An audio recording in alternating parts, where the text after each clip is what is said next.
Alors, Elwin, qu'est-ce qui se passe si une entreprise refuse de se conformer à cette nouvelle façon de communiquer?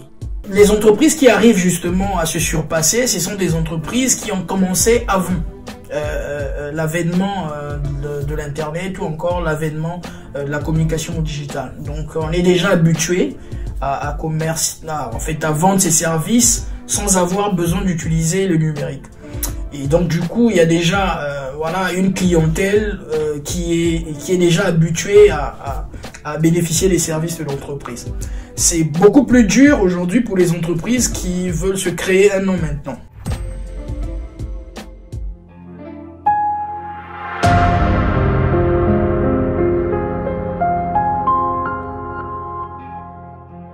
Elwin Gaumont, consultant formateur en communication numérique. Voilà, je donne de la gueule à des marques sur Internet. Je suis bien dans l'émission, messieurs, dans Voilà TV. Bonjour Elwin, bienvenue dans ce magazine d'expérience professionnelle et de vie.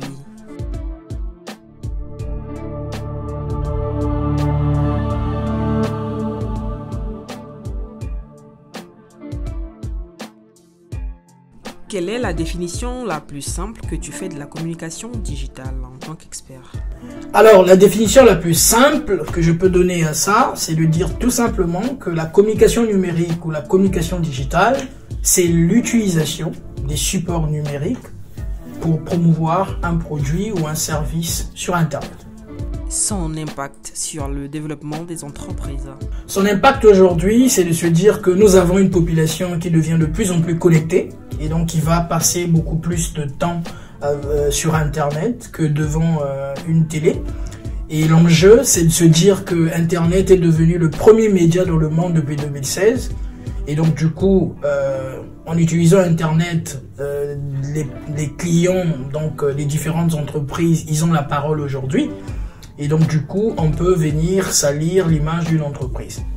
Déjà, les entreprises donc doivent aller sur Internet parce que c'est là où leur cible passe beaucoup plus de temps. Donc ça va être pour toucher leur audience, mais aussi pour veiller à la réputation de leur entreprise parce que bon, aujourd'hui, leurs clients, ils ont la parole. Ils peuvent détruire l'image d'une entreprise et donc il faut être là pour veiller à son image. Et pour la petite histoire, comment tu tombes dans cette sauce numérique? Alors, comment je tombe dans cette sauce, c'est simplement que je suis littéraire à la base, donc littéraire par vocation, mais j'étais passionné du numérique et donc je me posais des questions, comment est-ce que je pouvais concilier ma passion de la littérature avec ma vocation de littéraire, avec ma passion d'acteur numérique. Et donc j'ai fait mon entrée en tant que community manager.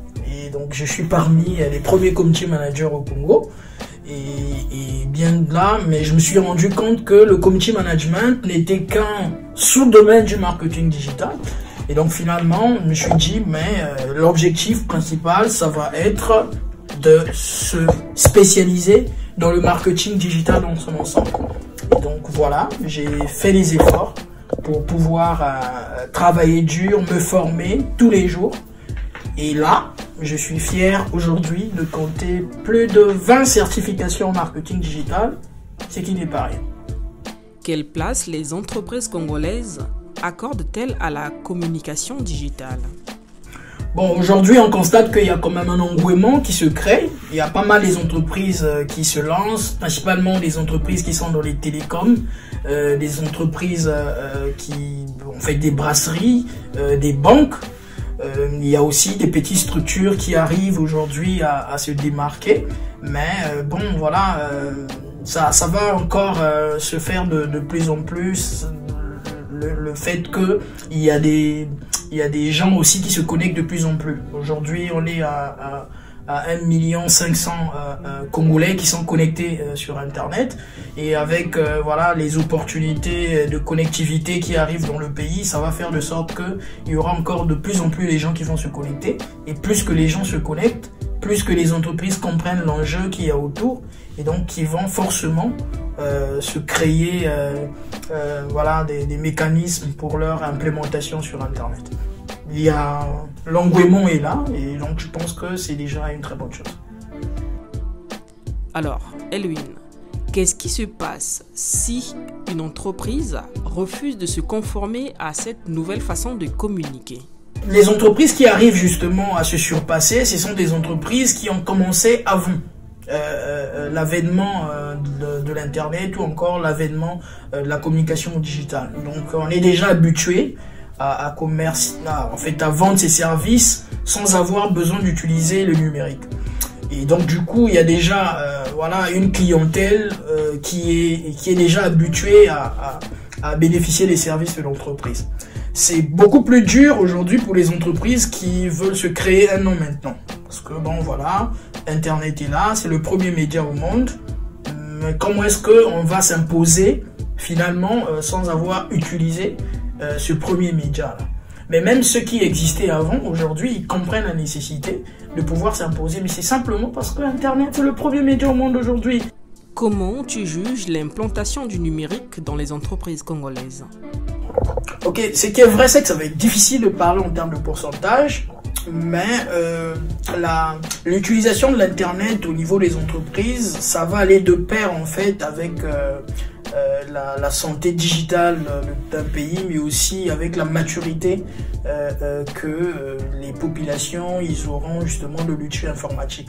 Vous savez, chez nous, on utilise beaucoup plus Internet pour se connecter sur les réseaux sociaux, donc Facebook, WhatsApp, et donc ça va faire de sorte que la stratégie des entreprises aujourd'hui est beaucoup plus concentrée sur des réseaux sociaux, parce que justement les habitudes des populations que nous avons sont orientées vers ces dispositifs-là. Mais c'est de dire aussi aux entreprises que l'objectif, ça ne doit pas être que le Congo, et que l'Internet aujourd'hui nous donne la possibilité où une entreprise peut penser compétitivité avec les autres pays, avec le monde. Et Internet nous donne aujourd'hui donc cette possibilité avoir une entreprise au Congo et de pouvoir vendre ses produits et des services à des cibles qui sont extérieures. Voilà. Alors, cette communication digitale, quels en sont les trois grands enjeux? On va parler de la visibilité. Parce que je pense que toute entreprise a besoin de visibilité. Et la communication digitale nous garantit la visibilité.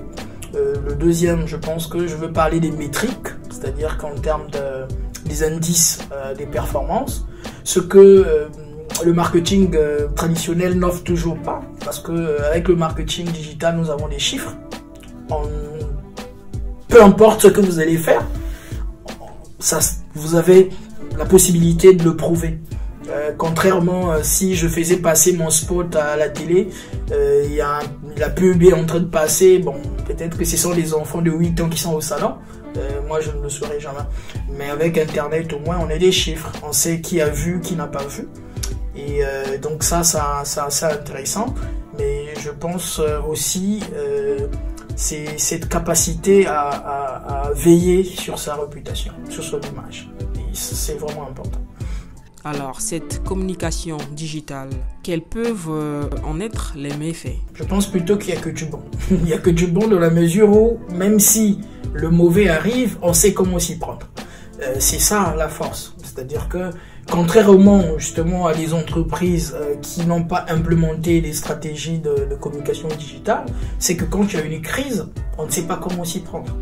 Alors que pour une entreprise qui est déjà à fond dedans, si réellement l'implémentation sur le digital se passe dans les règles, bien entendu en réfléchissant à une stratégie quelconque, il est clair que il n'y a que des avantages, à tirer. En tout cas, il y a que des avantages. Je ne le dis pas parce que c'est mon métier. Je trouve qu'il y a des avantages. Il n'y a que des avantages. Il n'y a pas d'inconvénients. Les inconvénients, ça peut être peut-être si on vous a piraté ou mais sinon, en réalité, il n'y a que des avantages parce que ça vous permet d'avoir une visibilité plus importante. Ça vous permet d'avoir la maîtrise de vos chiffres. Ça vous permet de veiller sur votre image. Ça fait un peu plus. D'avoir, même lorsque, en termes de ciblage, ça devient beaucoup plus intéressant parce que lorsque vous vous lancez dans la communication traditionnelle, voilà, vous remettez peut-être des prospectus à qui va, mais sur Internet, vous pouvez vous dire, mais bon, moi, ma cible, ce sont des personnes âgées de 18 à 35 ans qui vivent, par exemple, à Pointe-Noire. Et voilà, j'ai la possibilité d'investir, mais en touchant réellement les personnes dont je cible. Et ça, c'est puissant quand même. Alors, s'il y a un conseil ultime que tu donnes à tes clients, lequel est-il? Ce que je donne aux entreprises, c'est de travailler avec des professionnels, des gens qui s'y connaissent. Parce que très souvent, le regret aussi, c'est peut-être celui-là, c'est qu'on constate que bon, il y a des entreprises qui vont se précipiter de vouloir avoir une présence sur la toile, sans réfléchir sur les éléments stratégiques. Et c'est parmi les points qui me mettent souvent en porte-à-faux avec beaucoup d'acteurs qui sont dans le digital, c'est qu'on est beaucoup plus dans des actions opérationnelles. On oublie que avant de travailler sur des actions opérationnelles, il y a une stratégie normalement qu'on doit bâtir à la base. Et moi, je me bats au quotidien effectivement pour faire comprendre aux entreprises que c'est important pour une entreprise qui veut avoir une visibilité de travailler d'abord sur sa stratégie d'implémentation sur Internet.